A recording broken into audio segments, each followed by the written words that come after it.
Hello, how are you doing? I'm happy to be with you again. It's been a while since I've read you a story.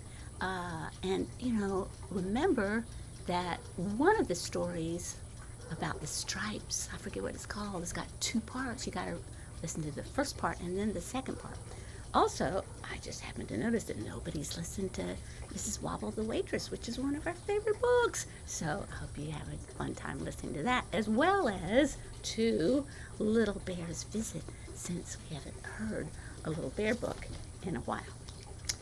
You know, I just opened the book here and I saw that it cost $1.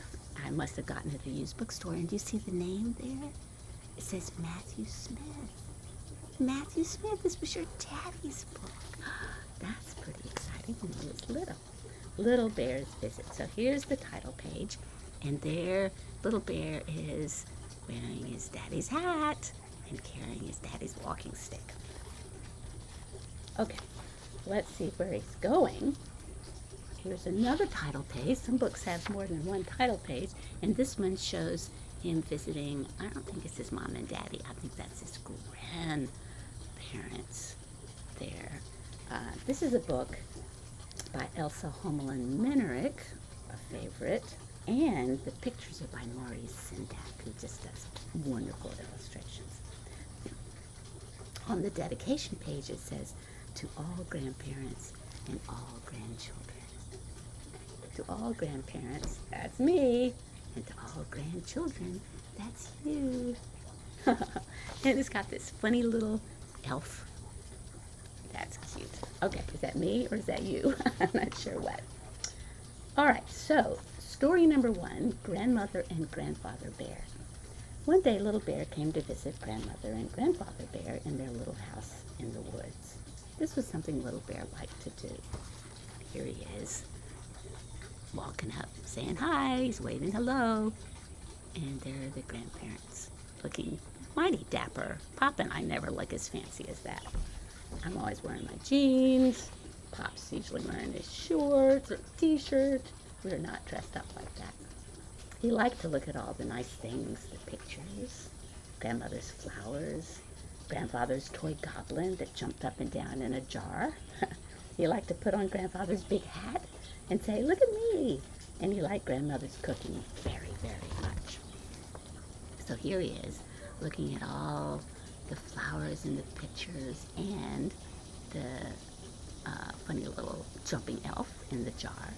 And here he is, wearing his grandfather's hat while he looks in the mirror. Not an elf, it was a goblin, sorry, a goblin.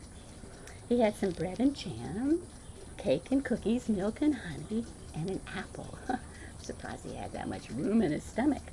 "Have some more," said Grandmother. "Yes, thank you," said Little Bear. "I'm not eating too much, am I?" No way, his grandmother really likes it when he eats plenty of food. "Oh, no, no," said his grandmother, about it's not too much food that he's eating. Then Grandfather said to Little Bear, "We'll have lots of fun today, you and I." "Yes," said Little Bear, "but Father Bear told me not to make you tired." "Me tired?" said Grandfather. "How can you make me tired? I'm never tired." He got up and did a little jig. "Never tired," he said. And he sat down. Here he is, dancing a jig. I just got back from a long walk, and I'm hot. That's why I'm having to wipe the sweat off my face. I walked all over Bellhaven, and it was early, but still, oh my goodness, it's hot. And here I am on the screen porch, and it's hot here, of course.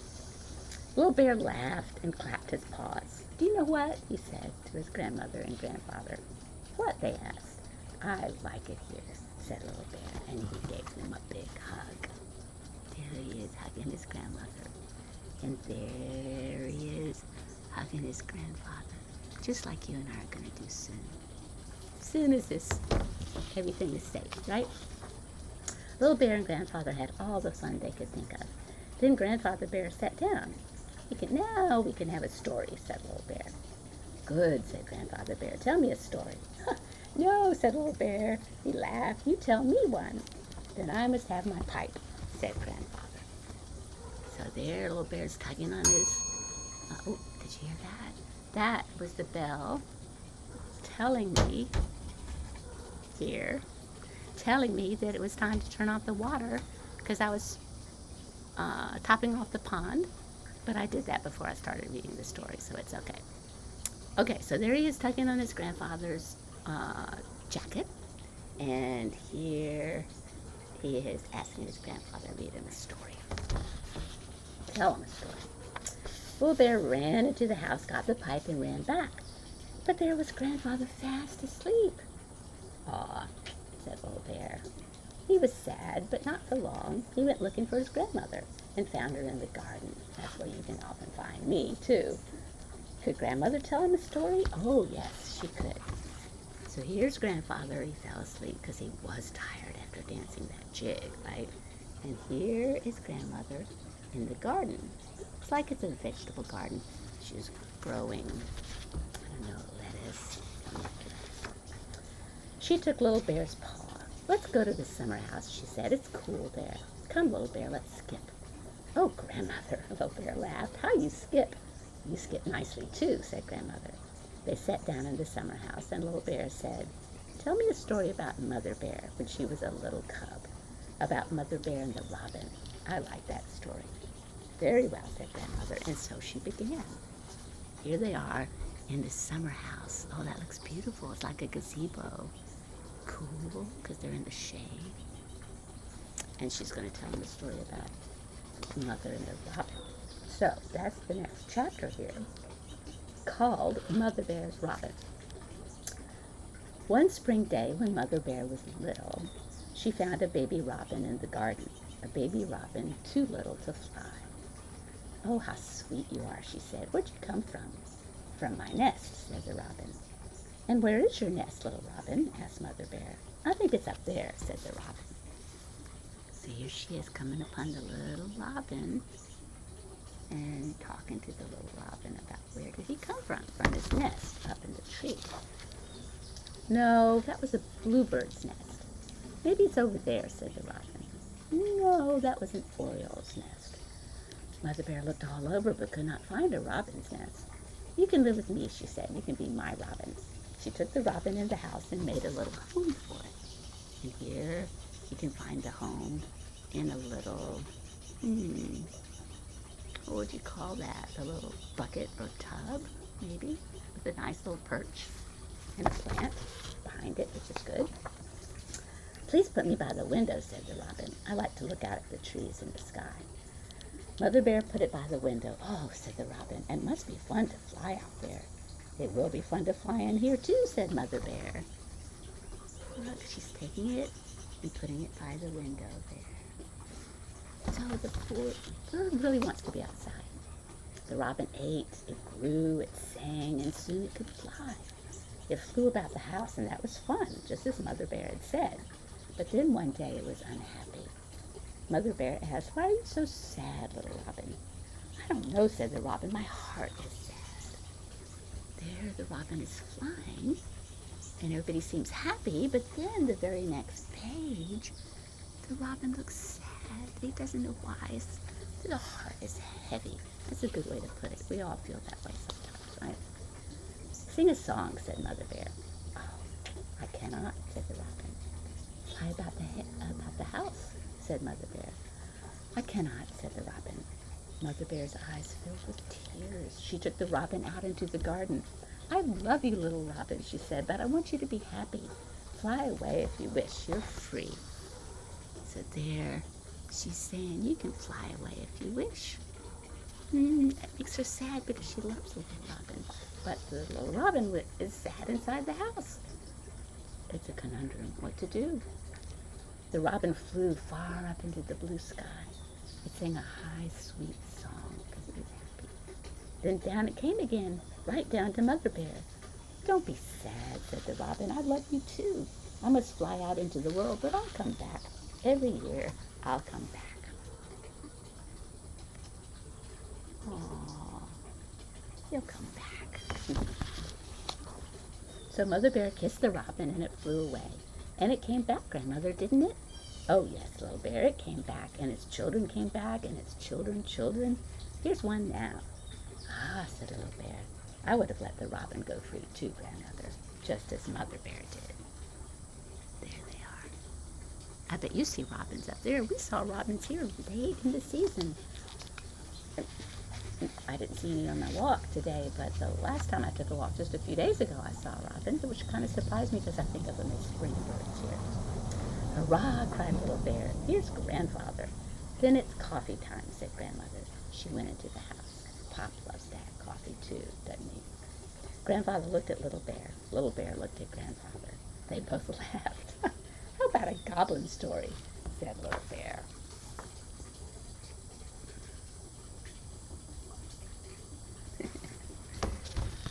They're laughing because Grandfather was a little bit embarrassed that he fell asleep.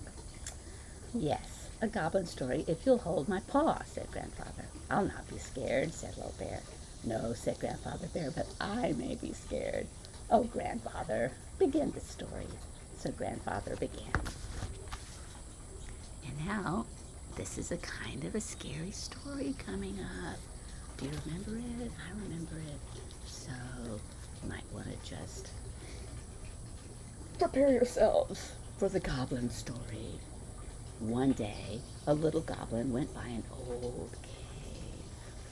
It was old, it was cold, it was dark. Here it is. Old, cold, and dark. Don't be scared. And something inside it went bump. What was that? Bump! Ooh, cried the goblin. Ooh, he looks a little bit nervous as he's walking by that cave. He got so scared that he jumped right out of his shoes, and then he began to run. Pit-pat, pit-pat, pit-pat, pit-pat. What was that? Something was running after him. Something was running after him. Look, he's jumping. He's scared. And now he's running. Pit-pat, pit-pat, pit-pat. Something is running after him. Oh my goodness, what could it be? The goblin was too scared to look back. He ran faster than ever, but so did this something. He went pit-pat, pit-pat, pit-pat. The goblin saw a hole in a tree. He jumped inside to hide. The pit-pat, pit-pat came closer, closer, closer, until it stopped right by the hole in the tree. There he's running, running, running. And can you see that he's hiding in that hole? Yeah, you can see the top of his hat, right? Then all was quiet. Everything was quiet. Nothing happened. Nothing. The little goblin wanted to peek out. It was so quiet. Should he peek out? Yes, he would. He would peek out. And he did. Eee! Cried the goblin. Do you know what he saw? There he is, peeking out. But what did he see? He saw his shoes. His own little shoes and nothing more. Goodness, said the goblin, hopping out of the tree. That old bump in the cave made me jump right out of my shoes. But they came running after me, didn't they? Here they are. Ah, look, he sees his shoes. He looks so happy and relieved. Oh my goodness, he's dancing. Like dancing a little jig, just like Grandfather did. He picked up his shoes, hugged them. How many times have you hugged your shoes? And put them back on again. Good little shoes, said the goblin. You didn't want to stay behind, did you? He laughed. No, he's putting them on. And there he goes. Those are very nice looking shoes with points at the end. Pointed shoes that are just right for goblins. Who cares about an old bump anyway, he said. So he snapped his fingers and skipped away. Just like that, said Grandfather. I can't jump out of my shoes, said Little Bear, because I don't have any, he chuckled. That's how I like it. Here he is. Bears don't wear shoes. Well, I take it back, because Grandfather Bear is wearing shoes, but not Little Bear. He likes to go around without any clothes on. Not tired. That's the name of the next chapter. I'm going to blow my nose for a second. Little Bear lay on the sofa. He was waiting for Mother Bear and Father Bear to come to take him home. He said to himself, I am not tired. I can shut my eyes, but I will not go to sleep. I am not at all tired. He shut his eyes. He heard a door open. He heard Mother and Father Bear say hello to Grandmother and Grandfather. He heard them come to the sofa, but he did not open his eyes. Here he is on the sofa.